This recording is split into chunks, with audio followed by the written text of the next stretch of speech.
And welcome back to the Angry Teacher channel. I'm Richard Williams, the Angry Teacher, and today we're going to talk about brain breaks. We have had a very tumultuous, emotionally driven year in education, and so we had to take a lot of brain breaks. It was even recommended, by our districts that, we teach, then we stop for about 30 minutes. And, it wasn't a continuous, the regular 90 minutes throughout the entire year because it was just stressful emotionally. And so we had to figure out a way to use our brain breaks for longer periods and do more with these kids, right? Because especially elementary school, we've been doing that for years.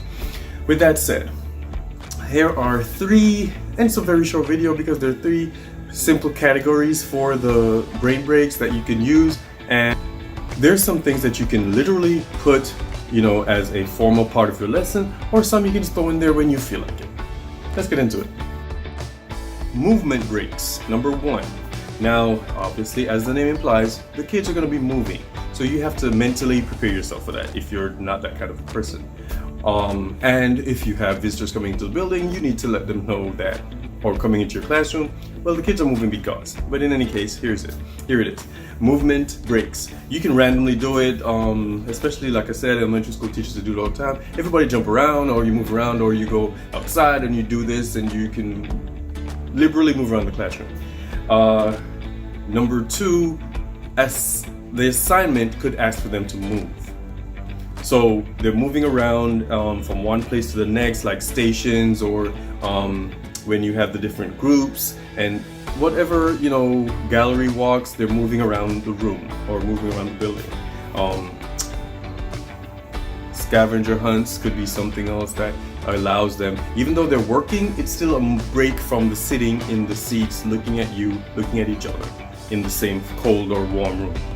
And lastly, for the movement breaks, the tasks that are not necessarily related to work at all, send the kids some downstairs. You can literally text your teacher bestie or text somebody and find something out, or you can go down there and do it yourself. But hey, the kid, you can see that they're nodding off in the back, or they're bored or out of their mind, or they need something to do. So you kind of write a note, have them go down and take it somewhere. Or, oh, you know what, I need to drop this off down, blah, blah, blah. Here's a pass, go drop this off for me. Or go find out if Miss Johnson is ordering Uber Eats today or something. But just have them move around so they know that it's a space that I'm not relegated to this seat and I'm dying of boredom. I can move around. With that said, for me, the movement breaks, I have some assignments where they have to, or I allow them to liberally move around as much as they need to. As long as you sit in the beginning and you're talking and I'm giving you instruction, you know what to do. Afterwards, you can move around if you want or whatever. That's up to you.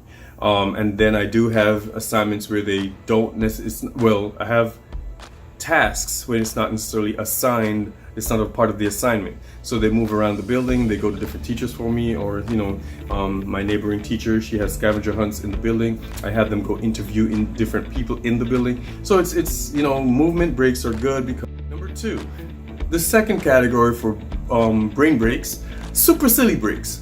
Now, once again, elementary school teachers, you guys get the trophy for that foolishness. Y'all do some silly stuff because you have to. You got 30 kids in front of you, all little people, and you have to give them, let them know that you're there, let them know that they can be themselves and bounce around the room, all that. Kudos, because I can't do it all the time.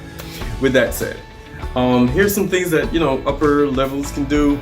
Call them up for no reason. They might think it's important, and you just call them up. They think it's, oh my God, I'm in trouble, and you're like, how are you doing today? Or you ask about something that you don't want the rest of the kids to know about.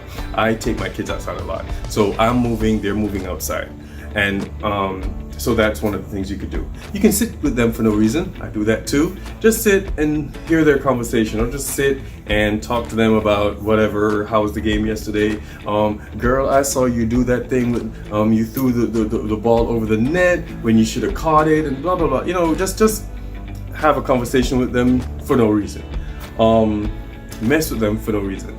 Now, be careful with that. Sometimes it gets a little spirited and you don't want to touch people's things if they don't want it to be touched or whatever. But there are a lot of times, like, I would just move around, move their water bottles just for fun. It's just fun, their cell phones. You know you shouldn't have it out anyway. You should just, let me just move it over here to another desk, or just pick up their pencil and walk with it, so they have nothing to work with. So there's just things, just mess with them just to see how they respond, and some of them, you know, you can't really do it with, but the others, that it's a fun time for them, and it takes them away from the stress of the work, and they get right back to it afterwards. When I was student teaching, one teacher did this with his math class, and it blew them away. They were in middle school, I think 7th and 8th, I think they were 7th graders. They loved that thing. I don't know how, but I guess after a while I've developed a little one that I think I have. It's an avatar. Create an avatar.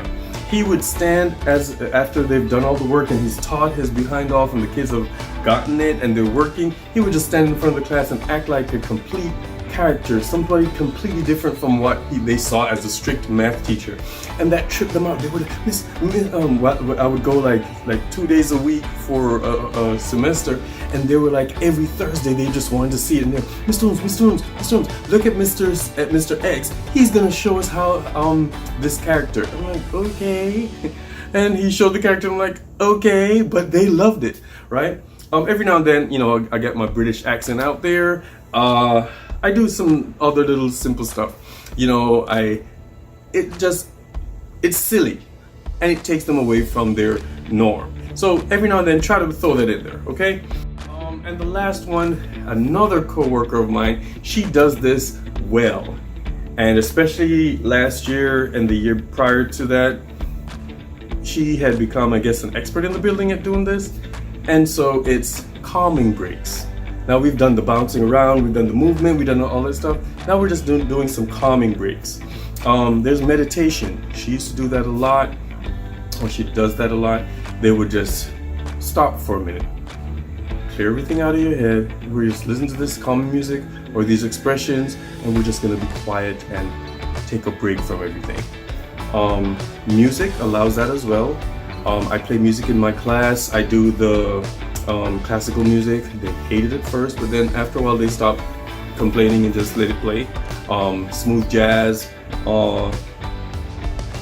And what I've noticed, especially last year with what we had to do, I would do two of these things: work, break, or we work 3 days. We work 2 days. The third day, it's asynchronous. You're working by yourself, or you're not working at all. That's up to you. You need a break. I need a break. We need a break. These are calming breaks where we're not moving around, we're not doing all this jumping, we're not getting all hyped up. We're just simply relaxing. We're calming down. We're not focusing on having a task to complete, even though we could if we want to, but it's choice. We're just chilling. We're just not stressing out. Some brain breaks that you guys can look into and see which one works for you in your space, if they work at all. If you have a class of 50, you know that those movement breaks might be a problem. They might be in groups, and that you're going to stay in that group for the rest of the year. That might be your class. However, you can do super silly breaks. Just make an avatar of yourself, or walk around and stand next to them and just ask them, oh, I love that t-shirt, or you know what, I like the way you did your hair today, or you know, be careful with some of the stuff you say, but you know, other than that, there's some breaks that need to be had in your class so the kids know that you're human, one, and two, they know that they can come to you for whatever reason because you're not just this strict teacher all the time. Now, you want to draw the line, or tread the line rather, of being the teacher with all the breaks. If you have all the breaks, there is nothing to break from. Doing the work will be the break. Anyway, don't overdo it, because then it doesn't become a novelty anymore, and then it becomes, oh, we can get turned up in that class, and there's no more, oh, that's the class we can sleep in because we're meditating all day. No, you need to have there needs to be a constant stream of assignments and work, so that when the break comes, they appreciate it because it's a break from the work. All right, so these are things to think about. I want your class to be great, and so you need to go out there and make it happen. That's all the time I have for you today, guys. Go out there and be great. Hey, let's just go out there and teach.